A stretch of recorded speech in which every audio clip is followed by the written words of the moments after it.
السلام عليكم ورحمة الله، يا مساء الورد والفل والياسمين عليكم يا أحلى وأجمل متابعين. ازيكم عاملين ايه؟ النهاردة جاية لكم بوصفة حلوة جدا، بسيطة وسهلة، وأهم حاجة إن هي اقتصادية. اقتصادية يعني ايه بقى؟ بربع كيلو لحمة مفرومة. بربع كيلو لحمة مفرومة هتعملي الأكلة الحلوة دي. لسان عصفور، الكمية اللي انت عايزاها، وربع كيلو لحمة مفرومة، وهاتي عصير طماطم حوالي كده كيلو الا ربع. وتعالى اقولك بقى انا عملتها ازاي. حلوة جدا، تنفعك بقى للعشاء او للغدا. جميلة وبسيطة، واهم حاجة ايه؟ اقتصادية. يلا بينا بقى، تعالى اقولك انا عملتها ازاي. بسم الله الرحمن الرحيم.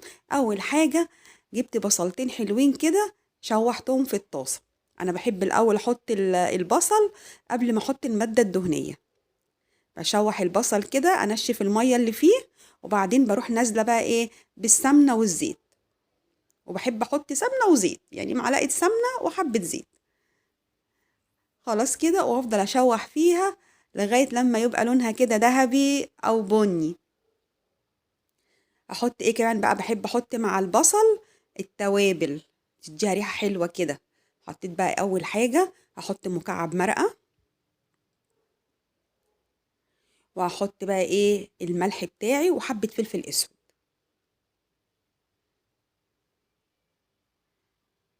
معلقة فلفل اسود حلوة كده، وقلبتهم لغاية ما لونها بقى بني زي ما انتوا شايفين كده.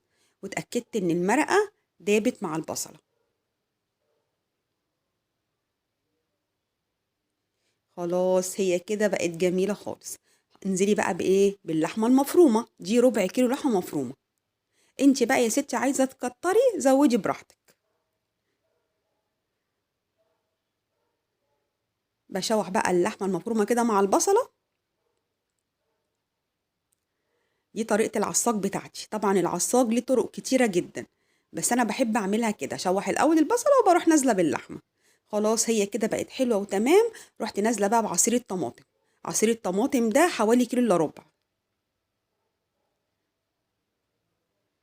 بس هديها تقليبة كده بقى، واسيبها مع نفسها لغاية لما تتسبك.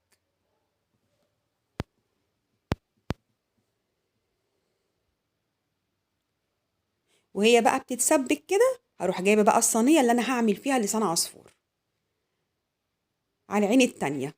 يعني دي شغالة على عين بتستوي، وفي نفس الوقت هنعمل اللسان عصفور. مش بقول لكم أكلة سهلة جدا؟ ما بتاخدش وقت خالص. حطيت برضو ايه؟ سمنة وزيت، ورحت نازلة بلسان العصفور. لسان العصفور بقى ايه؟ ده كان كيلو. انت عايزة تعملي نص كيلو حسب عدد افراد اسرتك، زودي قللي براحتك برضو.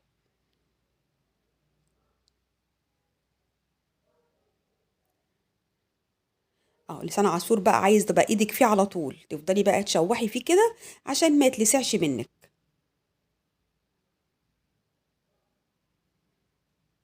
من جميع الجوانب كده عشان يبقى كله لون واحد، متبقاش حباية غامقة قوي وحباية فاتحة. انتوا فاهمين طبعا. واهو بصوا، بقول لكم على عين التانية اللحمة بتتعصج.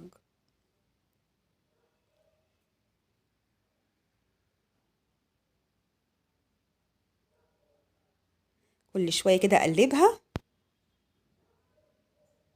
لسان عصفور، أكلة جميلة جدا والله، هتجربوها هتعجبكم قوي.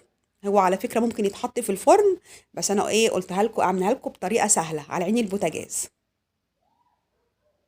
ولا رز بقى، الرز غالي الأيام دي، فخلينا بقى نتجه للسان عصفور. خلاص، هو كده بقى حلو قوي، ما يغمقش أكتر من كده. رحت بقى إيه؟ نازلة بالعصاج على لسان عصفور.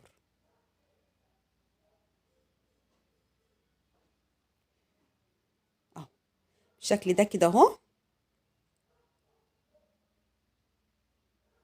كله على بعض كده، وبرضه هروح مقلباه. طبعا هيتزود ميه زي ما انتوا شايفين كده، لا مش هينفع، مش هيستوي كده.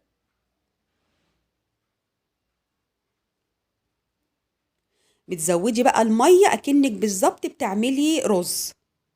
والاحسن بقى تزوديه كمان ميه مغليه. انا بقى ايه؟ سرعت ورحت حاطه ميه من الحنفيه. لا، الاحسن كمان تكوني غاليه ميه، هيديكي نتيجه حلوه، هيبقى مفلفل وجميل وهيستوي بسرعه. حسيت ان بصي ان الميه قليله، رحت حاطه حبه ميه كمان. لا طبعا كده الميه قليله، رحت حاطه حبه كمان. ودوقي بقى، دوقي بقى الملح بتاعك، عايزه تحطي مكعب مرقه كمان حطي. المهم يبقى طعمه كده حلو وجميل، انت فاهمه بقى. بتحبي الحاجه مشطشطه حطي شطه يا ستي، وايه يعني.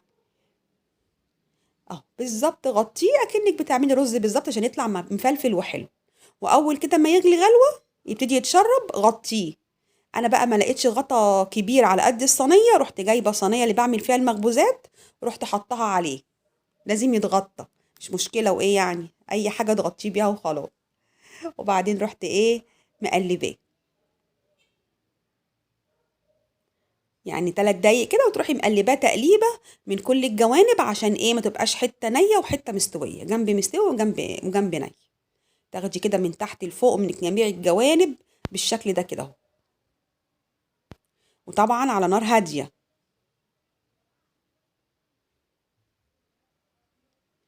هدي النار عليه وغطيه. خلاص هو كده بقى استوى.